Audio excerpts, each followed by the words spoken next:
우리가 오늘 이 말씀을 중심으로 해서 신명기 새로운 결단, 신명기 새로운 결단에 대해서 함께 하나님 말씀을 나누겠습니다.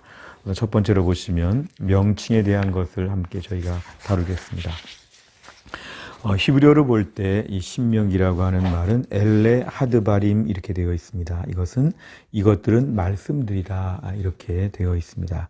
영어로 볼 때는 듀터라넘이라고 이렇게 되어 있습니다. 앞에 듀터라는 말은 거듭 두 번째 그런 뜻이고요. 라넘이는 약간 법과 관련된 그런 말씀인데 합치면 두 번째 법, 두 번째 율법에 관한 그러한 말씀이라고 되어 있습니다. 우리말로 볼 때는 신명기라고 되어 있는데요. 이거는 거듭 되풀이하여 주신 말씀입니다. 이 신자는 거듭 되풀이하여 그런 뜻입니다. 그렇기 때문에 우리에게 반복적으로 똑같은 말씀을 두 번 들려주셨다 이런 뜻으로 두 번째 명령하신 말씀, 그래서 신명기 이렇게 되어 있습니다. 참고로 왜 하나님 말씀을 두 번 주셨을까요? 광야 1세대가 출애굽기에서 시내산에서 말씀을 다 받았지만 광야 40년 동안 다 죽었기 때문에 광야 2세대를 향해서 하나님은 똑같은 말씀을 또 주실 필요가 있었습니다. 그래서 우리가 오늘의 말씀은 광야 2세대를 향한 두 번째 주시는 말씀으로 저희가 볼 수 있습니다. 두 번째는 구조에 대한 것인데요. 신명기는 셋으로 나눠서 보는 게 좋습니다. 우리가 신명기의 말씀은 특별히 모압 평야에서 가나안 성 입성 직전에 주시는 말씀이기 때문에 세 편의 설교라고 보시면 좋습니다. 세 편의 설교이기 때문에 1장 1절부터 4장 43절까지가 첫 번째 설교, 4장 44절에서 26장 19절까지 대부분의 말씀이 두 번째 설교, 27장 1절부터 34장 12절까지가 세 번째 설교. 그래서 모두 세 편의 설교에 따라서 각각 셋으로 나눠 보았습니다. 첫 번째 설교에서 중요한 내용은 과거의 은혜를 다시 한번 우리에게 설명합니다. 지난 이야기를 다시 한번 들려주면서 과거에 하나님이 얼마나 많은 은혜와 기적을 주셨는지, 특별히 과거에 또 죄악은 얼마나 많았는지 이 과거에 대한 이야기를 다시 한번 들려주십니다. 두 번째 설교를 보시면 이미 받은 말씀들, 시내산에서 주신 십계명을 비롯한 모든 율법들에 대하여 자세한 권면의 말씀들을 다시 한번 들려주시는데 복습의 의미가 있습니다. 그래서 우리에게 듀터라노미, 신명기 말 그대로 한 번 들은 말씀을 또 한 번 반복하여 주시고 계십니다. 세 번째 설교는 하나님 말씀에 대해서 다 들었다면 이제 언약을 비준하고 언약에 대하여 약속하는 것입니다. 이건 조건적인 언약이기 때문에 말씀에 대한 순종은 복을 받는 것이고 말씀에 대한 불순종은 저주를 받는 것이다. 신명기 28장에 보면은 앞부분에 축복이 나오고 뒷부분에 저주가 나옵니다.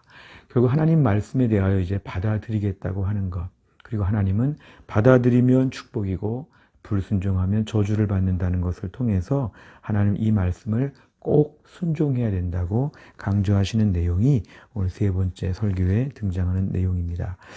주제에 대한 말씀을 좀 보시면 첫째는 하나님을 사랑하면 그 말씀을 기쁨으로 순종하게 된다 그랬습니다.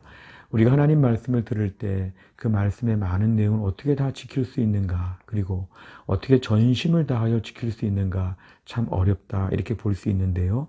하나님은 사랑으로 우리에게 이 말씀을 가르쳐 주십니다. 하나님께서 우리를 사랑하시는 것, 사실은 다른 민족들에 비해 이스라엘 민족들은 대단하지 않았지만 하나님은 이스라엘 백성들에게 탁월한 조건이 있어서가 아니라 하나님이 단지 저들을 사랑하셔서 잘해주시고 일방적으로 도와주신 것입니다. 하나님의 사랑과 은혜가 너무도 많았지요. 그렇다면 이스라엘 백성들은 하나님 말씀을 순종해야 되는 이유는 하나님 먼저 사랑해 주셨고 은혜를 주셨으니까 그 사랑과 은혜에 보답하는 마음으로 기쁨으로 순종해야 한다는 것입니다. 하나님 말씀을 순종하되 나에게 아무런 도움도 안 주신 하나님, 나랑 무관하신 하나님이 어느 날 갑자기 나에게 이거 지켜라 이렇게 말하면 참 동기부여가 안 되죠. 그리고 어렵죠. 그러나 하나님께서는 과거의 은혜와 사랑을 복습하게 하시면서 하나님이 너무너무 사랑해 주셨다. 그 이야기를 많이 해주십니다. 그러면 신명기 말씀을 통해서 그 하나님 앞에 서라면 내가 순종해야 된다.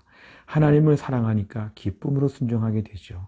우리가 자녀를 사랑하고 연인들끼리 사랑하고 배우자끼리 사랑할 때 사랑하면 순종하게 되어 있습니다. 사랑하면 어려운 고생을 고생이라고 여기지 않지요. 우리가 오늘 하나님을 사랑하게 되면 하나님 말씀을 그 이상 지키려고 하는 자발적인 순종의 마음이 드는데 신명기에서 말씀하는 순종은 이러한 수준을 우리에게 요구합니다. 두 번째, 가나안 시대 영적인 분별력과 믿음의 결단이 필요하다.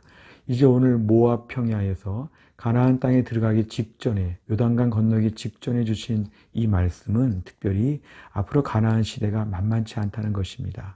가나안 땅에 들어가면 그 땅의 모든 우상들, 그 땅의 모든 더러운 이방 문화, 온갖 종류의 난잡하고 추악한 모습을 겪어야 될 텐데 그 순간에 직면하기 전에 믿음으로 준비하기 위해서 매우 노력해야 된다는 걸 강조합니다.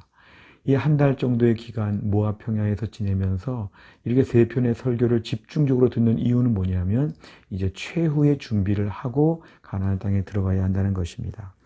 가나안 시대 영적인 분별력 반드시 필요한 것이죠. 가나안 땅에 들어가서는 어설프게 믿음으로 사는 것 차라리 광야가 편했습니다. 이제 가나안 땅은 이제 실전입니다. 모든 연습 경기를 마치고 본 게임에 들어가는 것처럼 이들에게는 분별력이 필요하고 믿음의 결단이 필요한데 하나의 공동체로 믿음을 가지고 한 분 하나님을 제대로 잘 섬기는 이스라엘 백성들 오늘 결단이 필요함을 강조하고 있습니다. 세 번째는 믿음의 세대 계승을 위해 하나님의 말씀이 매우 중요하다. 오늘 특별히 신명기 6장 4절부터 9절까지 내용을 쉐마라고 합니다. 들으라 이스라엘 백성아 말씀하시면서 우리 자녀 세대를 향해서 가르쳐야 함을 강조합니다. 이제 가나안 땅에 들어가면 출애굽 이후에 2세대 이후에 또 많은 세대가 태어나겠죠. 그러면 이제 하나님 말씀도 희미해지고 과거의 믿음의 기적들도 잊어버리고 이제 신앙이 완전히 이제 무장 해제가 되는 것입니다. 그래서 믿음의 세대 계승을 기성세대가 철저하게 준비해야 됨을 오늘 신명기 말씀에서 가르치십니다. 자녀 때의 믿음의 모습은 앞선 세대의 믿음의 수고와 헌신의 결과이죠. 우리 자녀 세대가 훨씬 더 어렵기 때문에 가나안 땅에 들어가서 우리 아들, 딸들, 손자, 손녀들이 믿음으로 살기 위해서 매우 중요한 말씀들을 지금 가르쳐 주는 것입니다. 오히려 다른 준비, 돈을 많이 준다든지 더 넓은 땅을 차지한다든지 그게 아니라 더 좋은 무기를 준다든지 그게 아니라 하나님은 이스라엘 백성들에게 말씀을 통하여 다음 세대를 말씀으로 묶어놔야 한다. 이 부분을 강조하셨습니다. 적용을 보시면 첫째, 힘든 때를 살아가지만 하나님 말씀에 대해 순종하는 결단이 필요하다. 이 힘든 때라는 것 항상 힘들었습니다. 그런데 힘든 때는 하나님께 순종할 수 없는 핑계들을 많이 만들 수 있습니다. 하나님도 이해해 주셔야 되지 않겠나 이러면서 지금은 순종하기 어렵다는 거죠. 그러나 오늘 본문의 신명기 말씀은 어려울수록 말씀으로 정면 승부하라는 것입니다. 힘들 때 말씀 가져야 이긴다는 것입니다. 말씀은 빼낼 것이 아니라 더 보충되어야 될 우리 신앙생활의 연료라는 것이죠. 하나님께서 이스라엘 백성에게 주시는 말씀은 뭐냐면은 하나님 말씀을 철저하게 지켜야 된다. 하나님을 사랑하고 은혜를 기억하여 철저하게 동기부여를 한 다음에 하나님 말씀의 작은 것에 순종하는 훈련들을 통해 말씀의 사람이 되어야 한다. 힘든 때 말씀이 더 많이 필요하다. 반복적으로 하나님 말씀을 듣고 지켜야 된다. 오늘 본문은 강조하고 있습니다. 둘째는 혼란스러운 때에 우리는 누구인가 신앙적 정체성을 회복해야 된다. 오늘 이스라엘 백성들이 지금 가나안 땅에 들어가서 매우 복잡하고 혼미한 때를 살아가는 것처럼 오늘날 우리가 지금 혼미한 때를 살아가고 있습니다. 현대 사회가 우리에게 많은 것을 좀 이렇게 요구하기도 하고 우리를 좀 헷갈리게 만들기도 하는데 또 코로나 시대이기 때문에 더 복잡해졌습니다. 계산이 매우 복잡해졌습니다. 이런 때를 살려고 하면 영적 우선순위를 알아야 되고 확실한 헌신과 확실한 입장 표명이 중요합니다. 가나안 땅에 들어갔지만 땅은 가나안 땅이지만 우리는 하나님의 백성이라고 하는 정체성, 오늘날 이 시대를 살아가면서 우리가 어떤 형편에 살든지 간에 나는 하나님의 사람이라고 하는 분명한 자기 정체성, 이것을 지켜야지만 우리가 오늘 믿음으로 살 수 있다는 것입니다. 급선무는 신앙적인 정체성을 우리가 오늘날 이 자리에서 회복해야 한다는 것입니다. 세 번째, 우리의 다음 세대 자녀들을 위해 신앙교육에 최선을 다해야 된다. 우리가 오늘 자녀 세대의 믿음을 지켜주어야 합니다. 우리 부모님들, 우리 할아버지, 할머니들은 더 어려운 때에 이 정도라도 우리에게 믿음의 유산들을 많이 남겨주셨고 단호한 고집을 가지시면서 주관을 가지고 우리를 키우셨습니다. 우리가 오늘 자녀 세대에게 우리 때부터 흐려진다면 큰 직무유기가 될 것입니다. 우리 가정의 자녀들을 위해서, 교회의 다음 세대를 위해서 우리가 많은 걸 투자하고 많은 것을 신경 쓰고 많은 것을 기도해 줘야 합니다. 우리가 살기에도 힘들고 우리도 지친다고 하는 때이지만 다음 세대의 신앙생활의 책임은 부모 세대, 기성 세대에게 있습니다. 우리가 오늘도 끊임없는 말씀, 반복적인 말씀을 통해서 가르쳐야 합니다. 잘 듣지 않더라도 꾸준히 가르쳐야 합니다.